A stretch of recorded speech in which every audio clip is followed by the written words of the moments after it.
Assalamu alaikum dear students, I am Anjum Shafiq, your biology teacher for grade 10, and today I am going to discuss the abnormal secretions of pancreas and diabetes mellitus.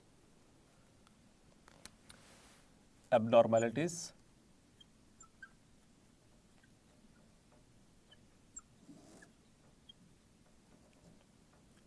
of pancreatic secretions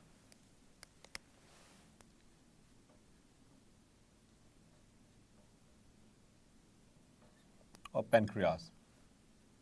So dear students, इससे previously हमने देखा था कि जो endocrine portion है इसका pancreas का, वो दो तरह के हार्मोन्स को रिलीज़ कर रहा है, insulin and glucagon. Glucagon from the alpha cells of the pancreas, islets of Langerhans, and the beta cells they secrete the insulin. तो उनकी नॉर्मल फंक्शनिंग हमने डिस्कस की थी. थोड़ा सा उसका ओवरव्यू देता चलो कि इंसुलिन जो है ये ब्लड ग्लूकोज लेवल को लो करता है जब वो हाई हो चुका हो, यानी हाइपरग्लाइसीमिया की कंडीशन के अंदर उसको सेल्स के अंदर ट्रांसपोर्ट करके लिवर के अंदर उसको जमा करवा के और उसको ब्लड ग्लूकोज लेवल को नीचे लेके आता है, लो करता है. लेकिन लो का मतलब यहाँ पर मैंने लास्ट टाइम में बताया था कि लो टू द नॉर्मल, जो नॉर्मल रेंज है दैट इज़ 80 to 120 mg/dL. इस तरह से जो ग्लूकागॉन है, glucagon is responsible for increase in the blood glucose concentration whenever our blood has low concentration of glucose. So glucose की कंसनट्रेशन को high करना, हाई इन द सेंस कि not abnormally high, but when the body have low glucose levels in the blood, the glucagon it affects the liver, and liver उसमें से glycogen को निकलवा कर और ग्लूकोज में कन्वर्ट करेगा और उस ग्लूकोज को ब्लड में लेके आएगा ताकि जो लेवल लो हो चुका है ग्लूकोज का उसको नॉर्मलाइज किया जा सके. सो इस तरह से ये काम कर रहे होते हैं. लेकिन डियर फ्रेंड्स, अब हम इसकी थोड़ी सी एबनॉर्मल फंक्शन के हवाले से बात करें जो कि हमारे बुक में मेंशन्ड है. That is regarding the insulin.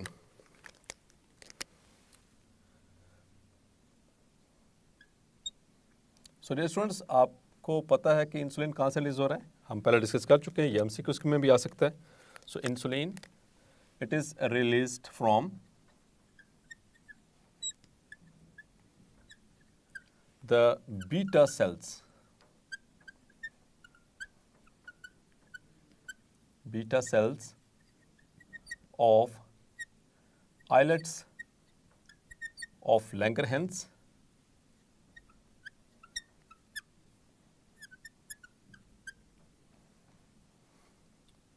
of pancreas. So dear students, आपने ये ज़रूर ज़हन में रखना है कि जो पेनक्रियास है it is a dual gland, exocrine portion भी और एंडोक्राइन भी. यहाँ पर एक MCQ इंपॉर्टेंट बताता चलूँ जो शायद पहले भी डिस्कस मैंने किया कि जो मेजर पोर्शन है, क्योंकि ये डुअल ऑर्गन है, मतलब एक्सोक्राइन भी है, एक्सोक्राइन पोर्शन में ये डाइजेस्टिव जूस सिक्रेट करता है जिसको हम पैनक्रियाटिक जूस कहते हैं, और एंडोक्राइन फंक्शन में ये हार्मोन्स को सिक्रेट करता है from the islets of Langerhans. लेकिन मेजर पोर्शन जो पैनक्रियास का है that is exocrine in nature. Clear? So major portion जो है that is related with the secretion of pancreatic juice that contains some enzymes like pancreatic amylase, pancreatic lipase and trypsinogen. So dear students, अगर insulin जो कि beta cell से release हो रहा है, if it is not secreted, so it normally it is released from the beta cells of the pancreas. If insulin is not secreted or released by the beta cells, so dear students, आपने सोचा इससे क्या हो सकता है. आप ज़रा इसके नॉर्मल सीक्वेंस को ज़हन में लाए कि बीटा सेल्स का क्या काम था कि वो इंसुलिन को प्रोड्यूस करते थे, और इंसुलिन का क्या काम था कि let's suppose this is our cell, this is our body cell, और सेल के बाहर मौजूद है ग्लूकोज. हेयर इज ग्लूकोज जो कि डाइजेस्ट होकर एब्जॉर्ब होने के बाद ब्लड में आ चुकी, और ब्लड ने अब उसको ट्रांसपोर्ट करना है to the cells of the body. So ये ग्लूकोज सेल के बाहर पहुंच गई. अब ग्लूकोज सेल के अंदर खुद से नहीं जा सकती। तो खुद से नहीं जा सकती तो मतलब इसको कोई अंदर लेकर जाएगा। यस माय डियर स्टूडेंट्स, तो सेल्स के ऊपर there are receptors, these are the insulin receptors,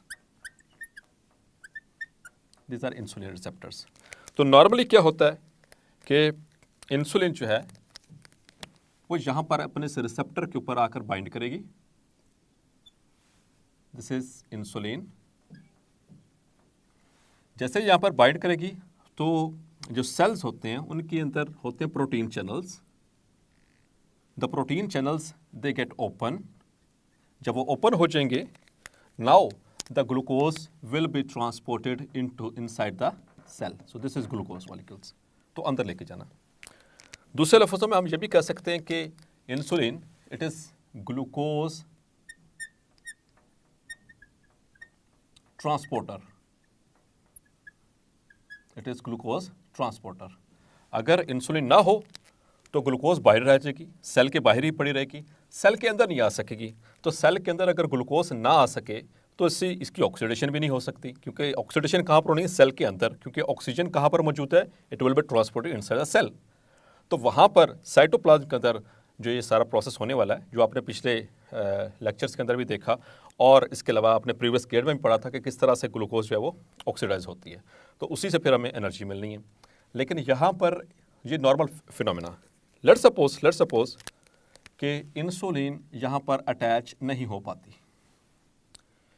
यहाँ पर इंसुलिन अवेलेबल नहीं है, तो रिसेप्टर तो पड़ा हुआ है, ग्लूकोज भी अवेलेबल है, ये प्रोटीन चैनल्स भी हैं जिसके थ्रू उन्होंने अंदर जाना है ग्लूकोज मॉलिक्यूल्स ने।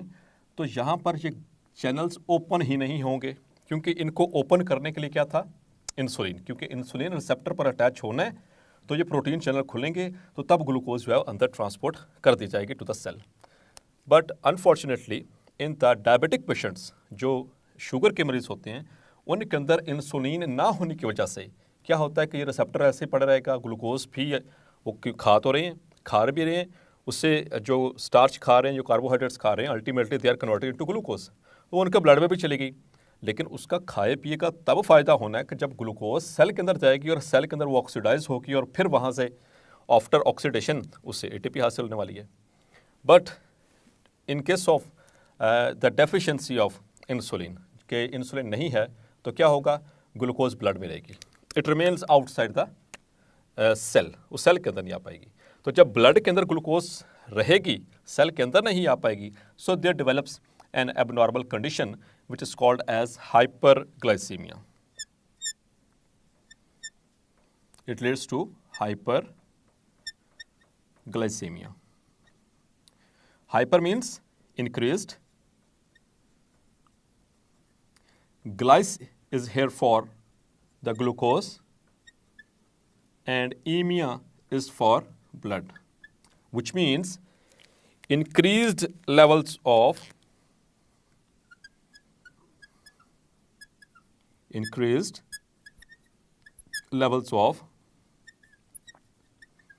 glucose in the blood. Students, हम जब खाना खाते हैं तो उसके बाद भी ग्लूकोज का लेवल इंक्रीज होता है, क्योंकि जब ग्लूकोज मुकम्मल तौर पर डाइजेस्ट हो जाएगी और वो स्मॉल इंटेस्टाइन यानी आइलियम से अब्जॉर्ब हो जाएगी थ्रू विलाई, तो तब भी वक्ती तौर पर हमारा ब्लड ग्लूकोज लेवल बढ़ेगा। ठीक है, तो लेकिन यहाँ पर जो ब्लड ग्लूकोज लेवल है ये मुसलसल बढ़ा हुआ रहता है। उसकी रीज़न क्या है? क्योंकि इंसुलिन की डेफिशिएंसी है, इंसुलिन प्रोड्यूस नहीं हो पा रही बाय द बीटा सेल्स, या बीटा सेल्स के अंदर कोई इशू आ रहा है, या फिर there is some metabolism involve कि जिसकी वजह से जो इंसुलिन जो है वो नॉर्मल फंक्शन नहीं कर पा रही। सो हाइपरग्लाइसीमिया रहेगा। हाइपरग्लाइसीमिया में ये फिर मुसलसल जब ये रेज्ड रहेगा, so it effects hyperglycemia, it affects the nerves, हमारे जो नर्वस सिस्टम है ये उसको इफेक्ट करेगा। इट इफेक्ट्स द आइज में ख़ास तौर पर स्टूडेंट्स द रेटिना, जो सेंसरी लेयर है हमारी, ये उसको इफेक्ट करेगा। इस तरह से नेफ्रॉन्स को भी इफेक्ट करेगा। तो ऐसी कंडीशन में क्या होगा? जब वो सेल के अंदर नहीं आ पा रही ग्लूकोज, तो ब्लड के अंदर ही हाई रहेगी, whenever it reaches the nephrons, तो नेफ्रॉन क्या करेंगे, इसको फिल्टर करेंगे, और चूंकि इसके लेवल्स हाई हो रहे हैं तो it will pass into the urine, तो यूरिन के अंदर भी ग्लूकोज आना शुरू हो जाएगा।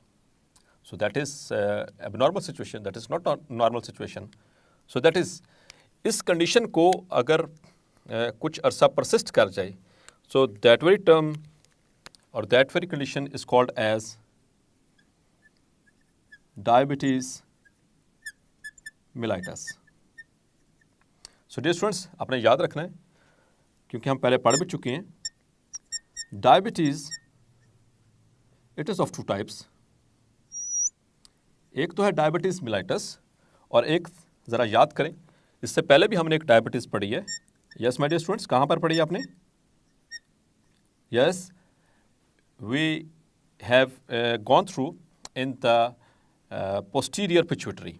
Yes, so diabetes insipidus वो किस वजह से हो रही थी?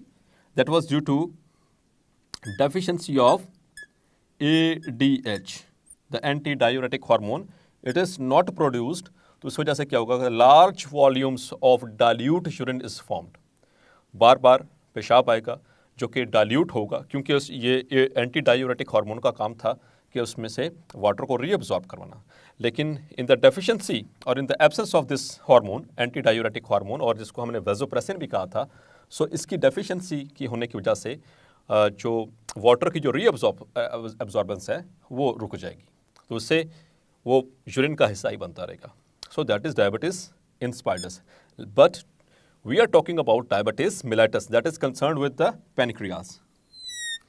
तो यहाँ पर बीटा सेल्स जो है वो इंसुलिन प्रोड्यूस नहीं कर पा रहे, जिसकी वजह से sugar levels, the blood glucose levels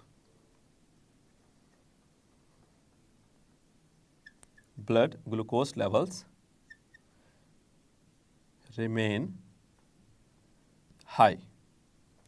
so dear students, एक और चीज़ यहाँ पे आपने याद रखनी है कि जब ये एक अरसे तक प्रोलॉन्ग रहेगा और ग्लूकोज सही तरह से जो है वो ट्रांसपोर्ट नहीं हो पाएगी टू द सेल्स और ब्लड के अंदर रहेगी, तो ये फिर इसकी कॉम्प्लिकेशंस हैं। These are the complications of diabetes. इनको सादा लफ्ज़ों में हम जब नर्व्स इफेक्ट होंगे तो इसको न्यूरोपैथी भी कहते हैं, डायबिटिक न्यूरोपैथी। और जब जो रेटिना जो है वो इफेक्ट होगा आई का, द इनर मोस्ट लेयर, आपने पढ़ा इसको डिटेल के साथ, that is called as retinopathy. और जब नेफ्रॉन्स जो है इससे इफेक्ट होना शुरू हो जाएंगे, it will be called as nephropathy. So pathy means pathology, और पैथोलॉजी का मतलब होता है एबनॉर्मल और डिजीज्ड कंडीशन। अब डियर स्टूडेंट्स, आगे चलते थोड़ा सा मजीद इसको थोड़ा सा देख लें। जब भी आपने ब्लड ग्लूकोज लेवल चेक करवाना है, उसके हवाले से थोड़ी सी इंफॉर्मेशन देता चलो, दैट ब्लड ग्लूकोज लेवल्स, इनको चेक कैसे करवाना है, इसके दो तरीक़ेकार हैं। जो सबसे बेस्ट है, the most best is the fasting blood glucose. Fasting blood glucose का मतलब यह है कि आपने कम से कम खाने के 8 से 10 घंटे बाद अगर ब्लड ग्लूकोज लेवल चेक किया, so that will be most appropriate and most accurate finding of the your blood glucose levels. So कम से कम 8 to 10 hours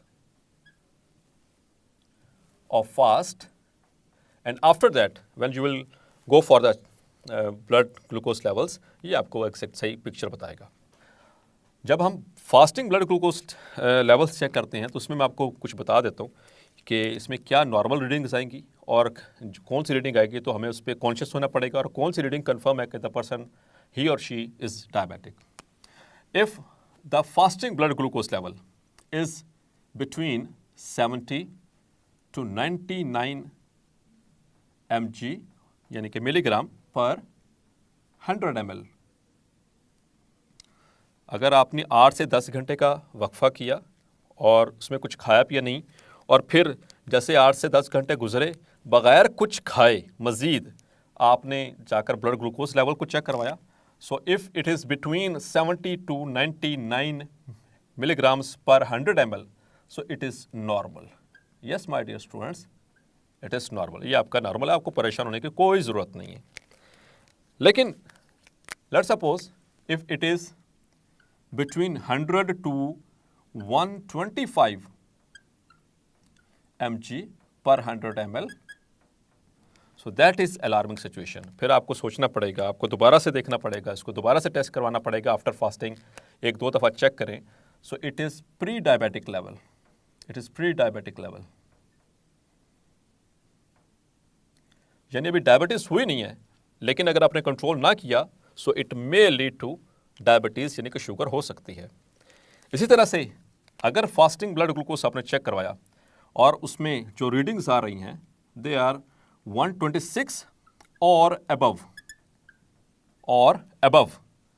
mg per 100 ml, so that is, my dear students, that is most worrying point, कि यहाँ पर इसका मतलब ये है that the person, he or she may be suffering from diabetes. So the person will be diabetic if the findings are 126 or above 126 mg per 100 ml. So dear students, ये तो fasting, और याद रखिएगा हमेशा आगे चलकर ज़िंदगी में कहीं पे भी ये बात आपको काम आ सकती है कि जब भी आपने ब्लड ग्लूकोज लेवल चेक करवाना है तो फास्टिंग ही करवाइएगा। ये आपको एक्यूरेट, यानी कि बहुत प्रिसाइज आपकी रीडिंग्स इससे मिलेंगी, क्योंकि 8 से 10 घंटे के दौरान आपने जो कुछ खाया था इससे पहले, वो सारा का सारा ऑलमोस्ट जितना भी आपकी बॉडी ने यूटिलाइज करना था वो कर लिया होता है, और ब्लड में सिर्फ उतना रह जाएगा जो कि यूटिलाइज नहीं हो सका, तो इससे आपके वो पता चल सकेगा। इसी तरह से हम आगे चल के देखते हैं कि आप बगैर फास्ट किए भी चेक करवा सकते हैं, मतलब खाना खाने के बाद भी चेक करवा सकते हैं, या फिर आप कोई एक ग्लूकोज खुद से लेकर के और उसकी एक स्पेसिफाइड अमाउंट होती है, उसके बाद भी अपने लेवल चेक करवा सकते हैं। सो अगर आपने खाना खा लिया, या इसके लिए अगर आप हॉस्पिटल चले गए, आप बगैर फास्ट किए, बगैर इसके 8 से 10 घंटे का वक़्फ़ किए, तो फिर ऐसी सिचुएशन में डियर स्टूडेंट्स वहाँ पर किस तरह से आपको वो प्रोसीजर फॉलो करवाया जाएगा कि you will be given 75 gram glucose drink. आपको शेक पिलाया जाएगा या जूस पिलाया जाएगा जिसके अंदर उन्होंने ऐड की है 75 ग्राम ग्लूकोज, और आपको कहा जाएगा कि कम आफ्टर 2 आवर्स। सो उसके आफ्टर 2 आवर्स, यानी कि 2 घंटे के बाद, आफ्टर 2 आवर्स आपका ब्लड ग्लूकोज लेवल चेक किया जाएगा। तो उसमें भी आपको नॉर्मल रीडिंग्स भी बता देता हूँ, प्री डायबिटिक लेवल भी बता देता हूँ, और उसमें डायबिटिक लेवल भी डिस्कस कर लेते हैं। So in that case after having 75 gram glucose in the drink and you have gone for checkup after 2 hours, so ऐसी सिचुएशन में dear students if it is less than, आपको sign का पता है ना, इस मीन्स लेस देन, इसको मैं लिख भी देता हूँ, if your blood glucose level is less than 140 mg per 100 ml, so it means that you are normal। यानी 75 ग्राम ग्लूकोज पीने के बाद भी 2 घंटे बाद जब आपने चेक करवाया और अगर आपका जो ब्लड ग्लूकोज लेवल है वो 140 mg पर 100 ml के हिसाब से आ रहा है, so it means you are normal, आपको परेशान होने की बिल्कुल कोई ज़रूरत नहीं है। लेकिन if it is between 140 to 200 mg per 100 ml, so that is again a worrying point. ये आपको थोड़ा सा मोहतात होना पड़ेगा अगर इस तरह का लेवल इसके दरमियान में आपकी रीडिंग्स आ जाती हैं। सो it is a pre diabetic level, it is pre diabetic level. तो आपको थोड़ा सा प्रिकॉशनरी मेजर्स अपनाना पड़ेंगे ताकि इस सिचुएशन से बचा जा सके। मज़ीद आप डायबिटीज़ की तरफ ना जाएं, आपको अपनी डाइट पे फोकस करना पड़ेगा, आप कैसी डाइट ले रहे हैं, और फिर आप इसके बाद आप अपने इंसुलिन लेवल को भी चेक करवा सकते हैं कि कहीं पे वो उसमें कोई अबनॉर्मलिटी तो नहीं आ रही। और अगर ये रीडिंग आए खुदा ना खास्ता 200 और मोर, यानी इससे ऊपर आए 200 प्लस आना शुरू हो जाए mg per 100 ml, so that is a worrying point for you, that it means that you are diabetic. You are diabetic. So this is diabetic level. So dear students, आपने देखा कि ब्लड ग्लूकोज लेवल्स को, लेकिन अभी भी मैं आपको यही मशवरा दूंगा कि सबसे बेस्ट यही है कि आप ब्लड ग्लूकोज फास्टिंग चेक करवाएं। ये जो सी आपने चेक करवाई है ये after meals, this is after meals, या इसको सादा लफ्ज़ों में कहते हैं random, this is random blood sugar, या इसको सिंपली जो है BSR, ब्लड शुगर रैंडम के नाम से भी इसका टेस्ट लिखा जाता है, और ये फास्टिंग है। Clear students? अब एक और चीज़, अब लेट्स सपोज कि डायबिटीज़ हो गई है, so what to do now? आपने देखा कि आपकी जो सेल्स हैं वो उसको कंज्यूम नहीं कर पा रहे because of the deficiency of insulin. आपने अपना इंसुलिन लेवल चेक करवाया तो पता चला कि इंसुलिन तो कम है, ये डेफिशिएंट है। तो ऐसी सिचुएशन में my dear students, you have to take insulin injections, so that is the treatment.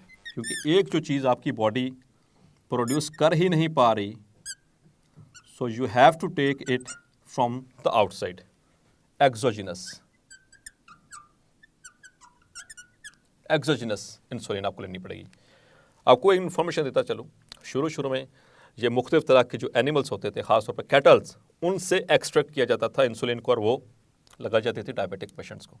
लेकिन अब क्या होता है डियर स्टूडेंट्स, अब तो जेनेटिक इंजीनियरिंग के जरिए इसको बनवाया जाता है थ्रू बैक्टीरिया।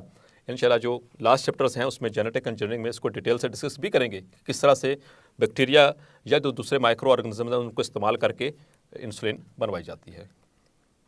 सो डियर स्टूडेंट्स, आपने देखा कि इंसुलिन अगर ना सिक्रेट हो तो इससे एक बहुत ही ख़तरनाक बीमारी हो सकती है, जिससे हम आम लफ्ज़ों में तो शुगर कहते हैं, लेकिन हम उसको बायोलॉजिकली डायबिटीज़ मिलाइटस कहते हैं, और उसका फ़र्क भी आपने याद रखना है डायबिटीज़ इंस्पाइटस से। सो होपफुली आज का लेक्चर आपको क्लैरिफाई हो गया होगा। मिलते हैं नेक्स्ट लेक्चर में, अपना ख्याल रखिएगा। अल्लाह हाफिज़।